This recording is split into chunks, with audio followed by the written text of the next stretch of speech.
마가복음 7장 24절에서 30절 말씀을 제가 받들어 봉독하겠습니다. 예수께서 일어나사 거기를 떠나 두로 지방으로 가서 한 집에 들어가 아무도 모르게 하시려 하나 숨길 수 없더라. 이에 더러운 귀신 들린 어린 딸을 둔 한 여자가 예수의 소문을 듣고 곧 와서 그 발 아래에 엎드리니 그 여자는 헬라인이요 수로보니게 족속이라. 자기 딸에게서 귀신 쫓아 내주시기를 간구하거늘 예수께서 이르시되 자녀로 먼저 배불리 먹게 할지니 자녀의 떡을 취하여 개들에게 던짐이 마땅치 아니하니라. 여자가 대답하여 이르되 주여 올소이다마는 상 아래 개들도 아이들이 먹던 부스러기를 먹나이다. 예수께서 이르시되 이 말을 하였으니 돌아가라.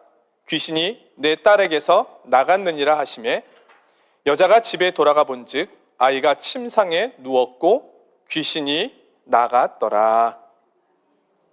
아멘.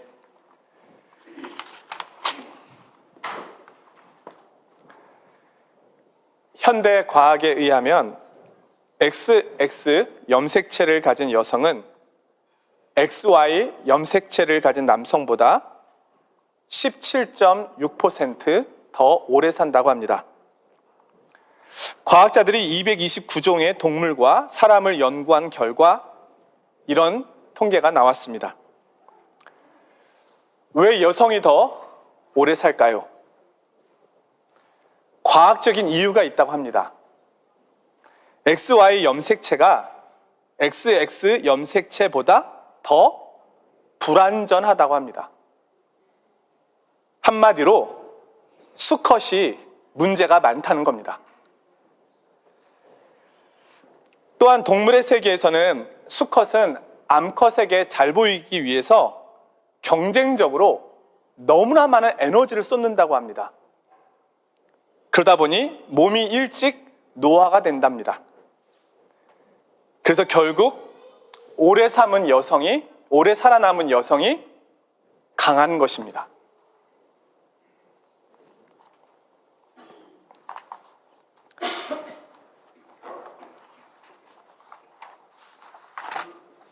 지난주에 그 축구 경기가 있었습니다. 16강에서 우리 사우디아라비아하고 대한민국하고 이 아시안컵 둘이 싸우게 되었습니다. 1대1로 무승부를 가다가 승부차기까지 가게 되었습니다. 조현우 골키퍼가 오른쪽으로 몸을 날리면서 두 개의 공을 막아냈습니다. 그래서 사우디아라비아의 4대2로 승리하게 되었습니다.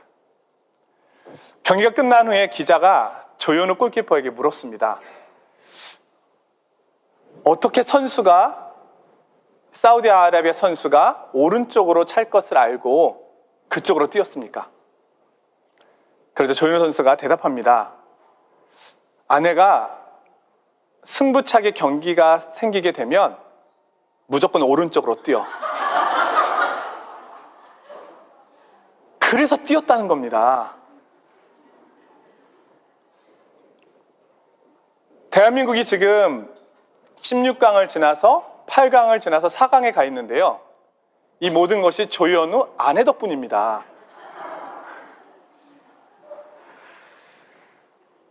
프랑스의 성당을 노트르담이라고 부릅니다.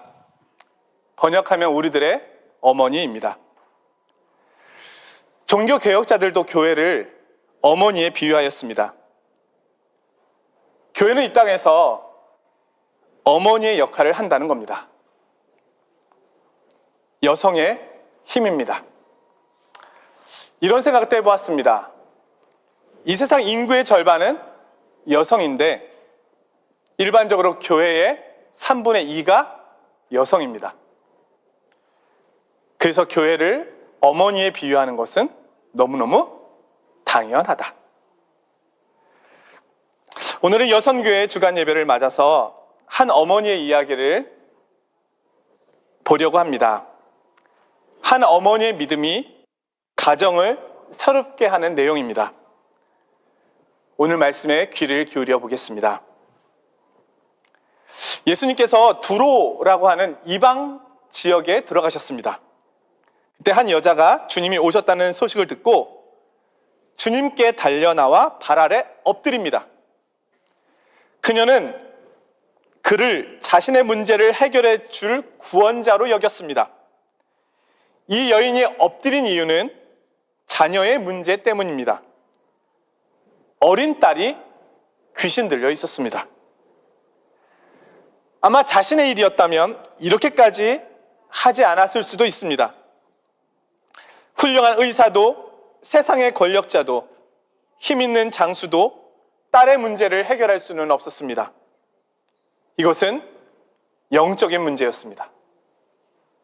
귀신과 싸워 이길 수 있는 사람은 없습니다.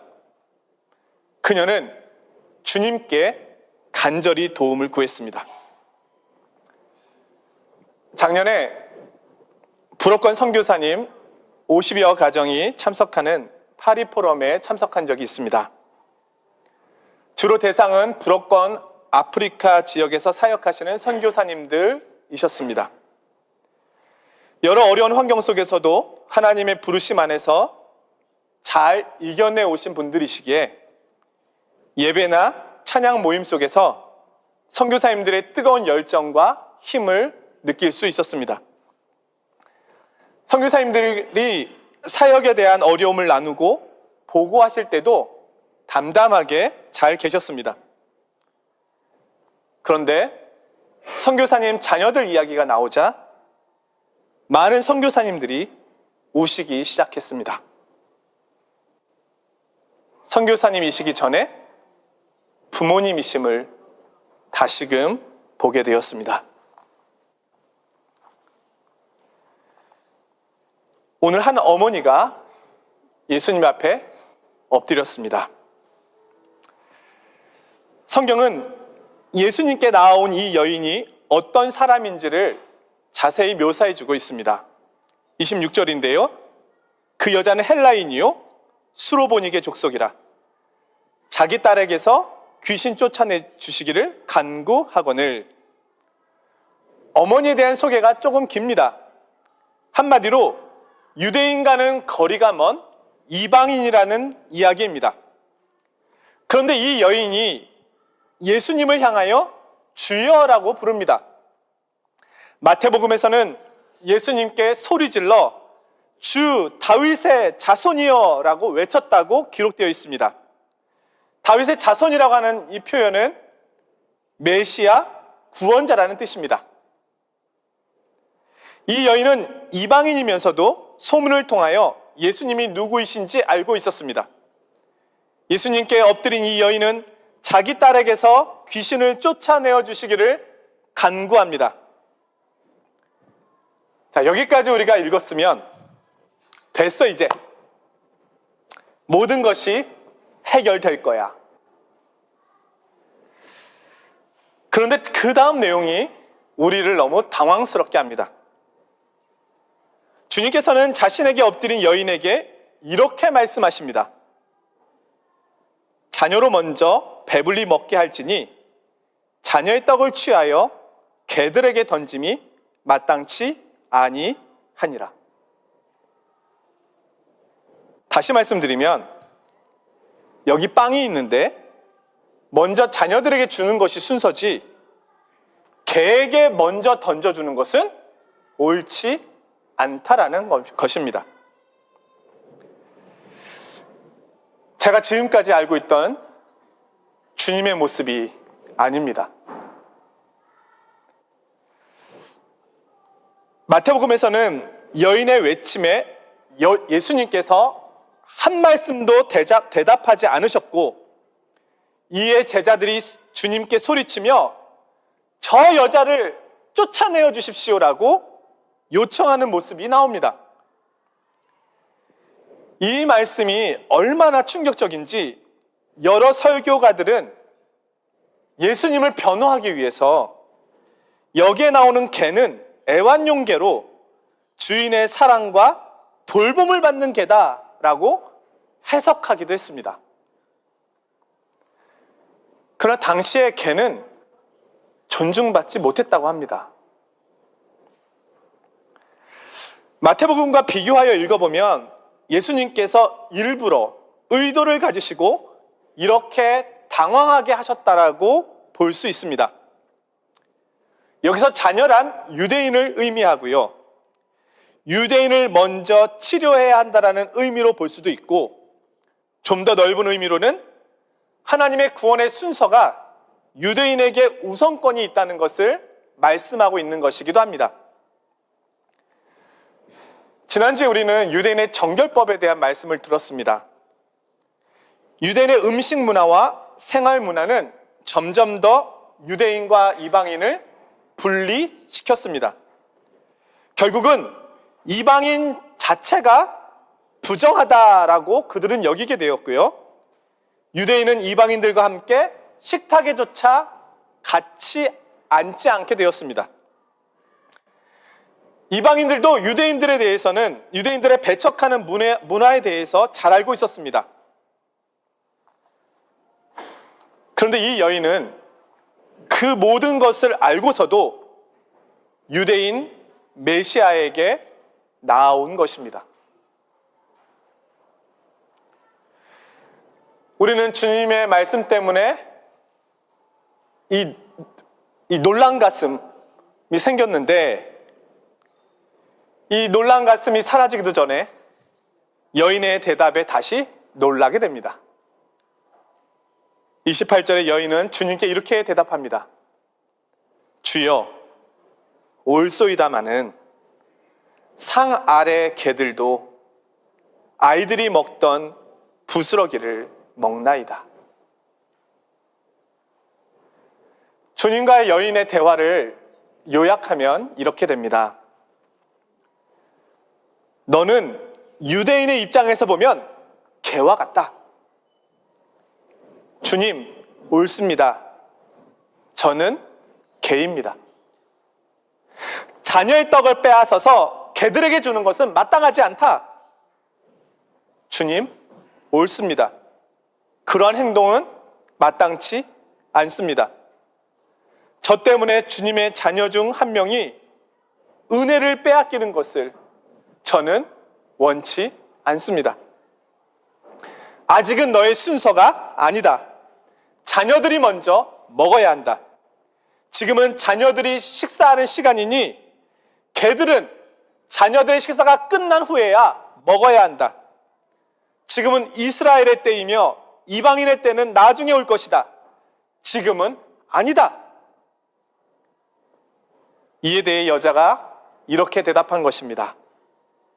주님, 저도 알고 있습니다. 그 말씀에 동의합니다. 주님, 저를 유대인과 같은 자녀로 여겨달라고 말씀드리고 있는 것이 아닙니다. 저를 개만큼만 여겨주십시오. 개들도 자녀들의 상에서 떨어지는 부스러기를 먹지 않습니까? 저는 그 부스러기면 충분합니다. 만약 누군가가 오늘 이 장면을 영상으로 찍어서 인터넷에 올린다면 수많은 댓글들이 달릴 것입니다. 유대인들은 통쾌하다. 진짜 메시아인가 보다. 이럴지 모르겠으나 이방인들은 예수의 갑질, 가짜 메시아, 가짜 그리스도, 피도 눈물도 없는 매정한 인간, 잔인한 메시아, 이렇게 할 것입니다. 예수님의 복음 증거에 별로 도움이 되지 않을 것 같습니다. 우리 주님은 그냥 고쳐주시지 왜 이렇게 위기를 만들어가고 계실까요? 이 말씀을 이해하기 위해서 예수님께 주목하지 말고 이 여인에게 한번 주목해 보겠습니다. 이 여인은 예수님의 말씀에 이렇게 생각했을 것입니다. 그렇지. 나는 유대인이 이방인을 얼마나 차별하는지 알지. 유대인들은 우리를 개나 돼지 보듯 하고 있지. 그도 유대인 메시아이니 그런 거겠지. 그런데 그렇다고 해도 나는 더 이상 물러날 곳이 없어. 먼저라고 말씀하신 것을 보니 가능성은 있는 거잖아. 개라고 말씀하셨으니 부스러기는 먹을 수 있는 거잖아. 나는 포기하지 않을 거야. 저분이 다윗의 자손이라면 반드시 내 딸의 문제를 해결해 주실 거야.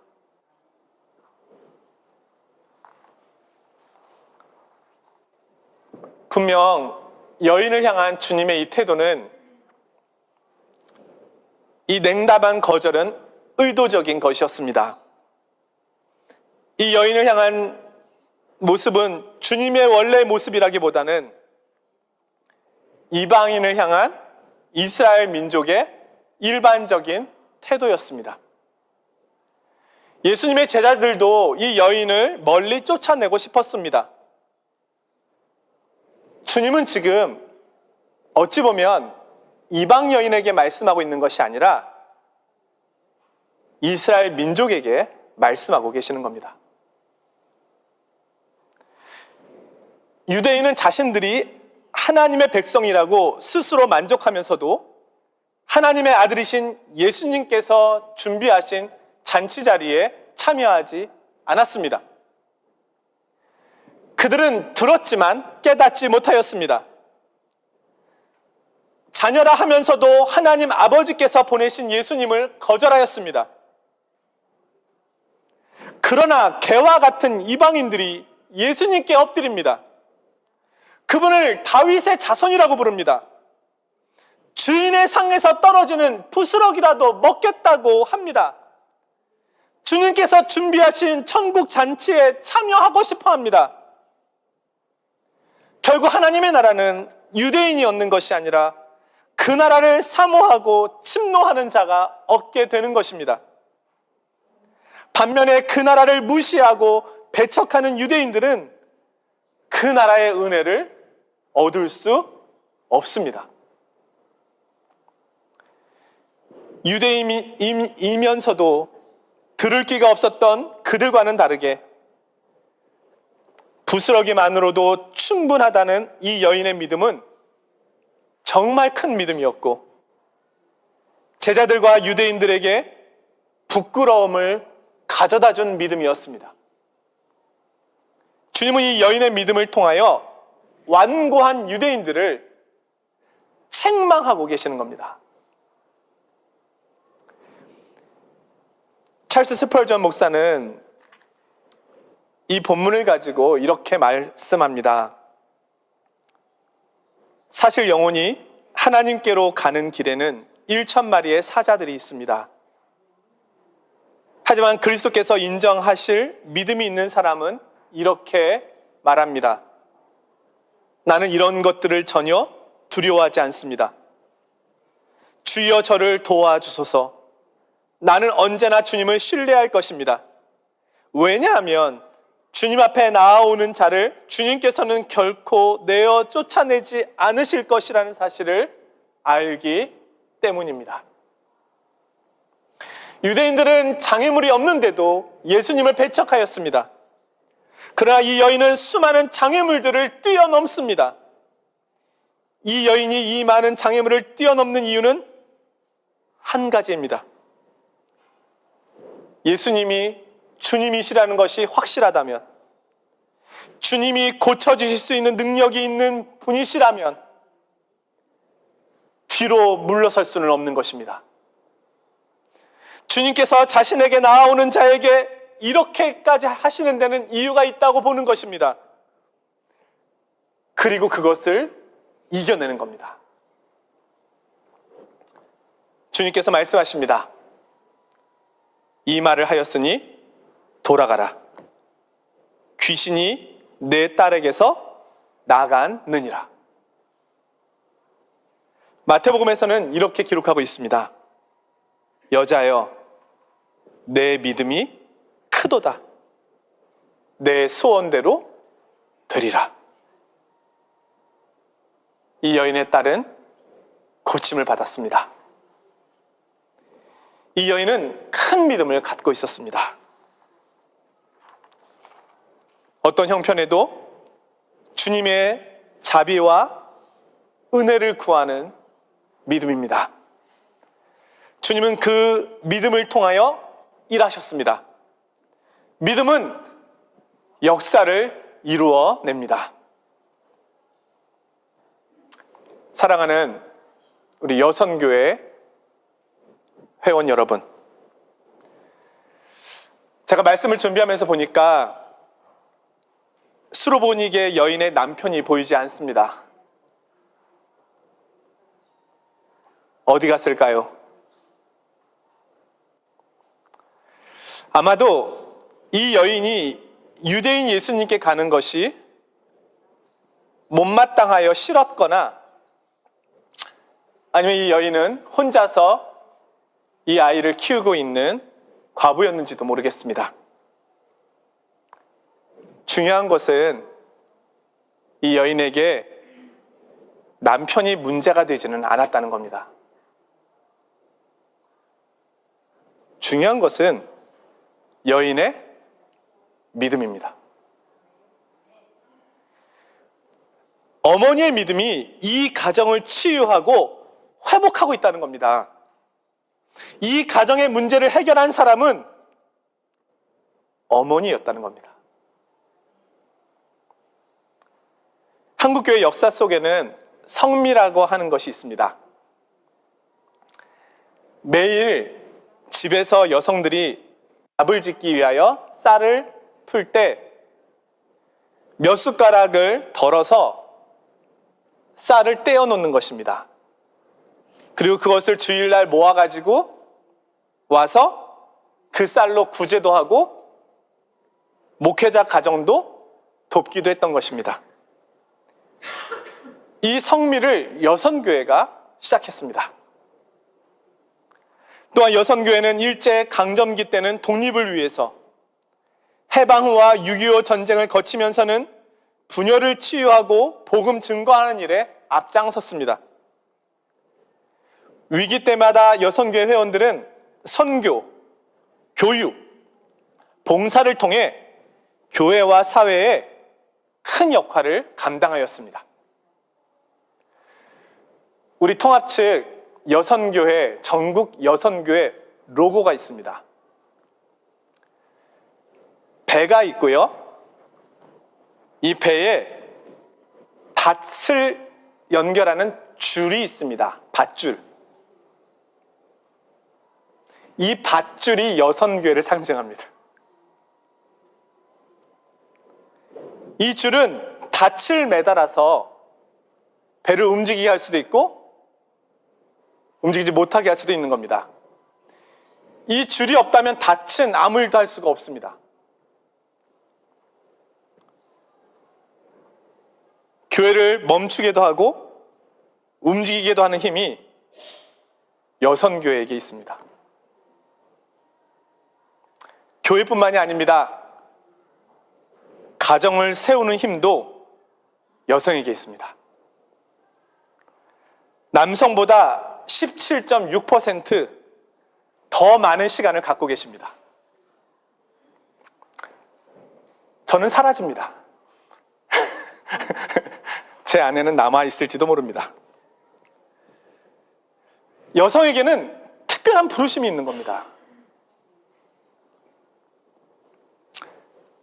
사랑하는 성도 여러분, 그리고 여선교회 회원 여러분, 우리 파리장로교회를 보면 구석구석 여선교회 회원들의 섬김이 가득합니다.